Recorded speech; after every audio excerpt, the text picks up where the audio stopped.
रोजच्या भेंडीच्या भाजीचा कंटाळा आला असेल तर आज करूया थोडीशी वेगळी किंवा हॉटेलमध्ये मिळणारी अशी चमचमीत भेंडीची भाजी. भाजीसाठी आपल्याला लागणार आहे बराचसा कांदा, तो आपण लांब लांब चिरून घेऊ. या भाजीमध्ये भरपूर कांदा खूप छान लागतो, त्याच्यामुळे थोडीशी भाजीला गोडी येते, पण मसालाही असतो, त्याच्यामुळे दोन्हीचं बॅलन्स एकदम छान लागतं. कांदा चिरून झाला की असं बोटांनी मोकळा करून घ्यायचा, म्हणजे त्याच्या पाकळ्या मोकळ्या होतात आणि नीटपणे फ्राय केला जातो. तर आता चिरूया भेंडी. मी अर्धा किलो भेंडी घेतली आहे, स्वच्छ धुवून आणि फडक्याने अगदी पूर्णपणे कोरडी करून घेतली आहे. पाणी राहिलं भेंडीमध्ये तर खूप चिकट होते. तर चिरताना फक्त एका भेंडीचे 2 तुकडे करायचे आणि असं पोट फोडून लांब लांब तुकडे करायचे. नेहमी जसं आपण गोल गोल चिरतो तसं नाही, थोडीशी वेगळ्या प्रकारची भाजी आहे. भेंडी सगळी चिरून झाली आहे. आता थोडेसे मसाले घालून घेऊ. अर्धा चमचा लाल तिखट, काश्मीरी तिखट आहे, 1 चमचा धण्याची पूड, किंचित हळद, अर्धा चमचा आमचूर आणि थोडंसं मीठ, अर्धा चमचा मीठ. हे सगळं चांगलं भेंडीमध्ये मिक्स करून घेऊ. आता हे थोड्या वेळ मुरायला ठेवायचे. आधी आपण कांदा परतून घेऊ. लोखंडी कढई तेल तापायला ठेवलं होतं, त्याच्यातच आपण कांदा घालून घेऊ. त्याच्यात फोडणीत मोहरी वगैरे काहीच घालायचे नाही, असंच डायरेक्ट कांदा घालायचा. कांदा परतून घेऊ 2 मिनिटं आणि झाकण ठेवून मऊ होईपर्यंत शिजवायचं. झाकण ठेवून एक वाफ येऊ द्यायची.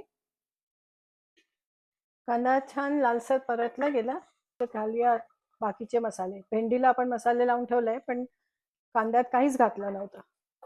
आता घालूया थोडीशी हळद, अर्धा चमचा पंजाबी गरम मसाला, 1 चमचा धण्याची पूड, अर्धा चमचा तिखट आणि पाव चमचा आमचूर.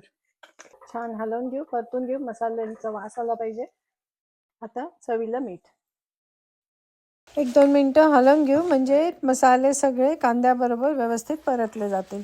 कांदा छान लालसर परतला गेला, मसालाही परतला गेला. तर आता आपण घालूया भेंडी, जिला आपण मॅरिनेट करायला ठेवलं होतं, म्हणजे मसाला लावून ठेवला होता.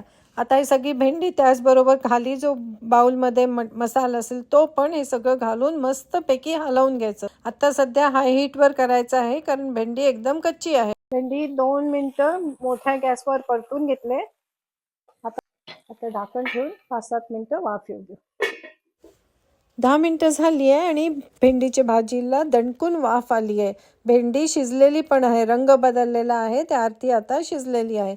आता ज्याच्यात पाणी जमा झालं असेल वाफेमुळे, तर गॅस मोठा करून ते पाणी सुकवून घ्यायचं. भेंडीच्या भाजीत पाणी अजिबात चांगलं लागत नाही, त्याच्यामुळे हाय हीटवर पूर्णपणे पाणी आटवून घ्यायचं आणि आपली भाजी तयार आहे. बऱ्याच वेळा लहान मुलं घरची भेंडी खात नाही, पण त्यांना बाजारची अशी मसालेदार भेंडी खूप आवडते. तर तुम्ही जरूर करून बघा, मला खात्री आहे तुम्हाला आवडेल. करायला अतिशय सोपी आहे, काही प्रपंच नाही आणि चवीला एकदम उत्कृष्ट. रेसिपी आवडली तर कॉमेंटमध्ये मला सांगा.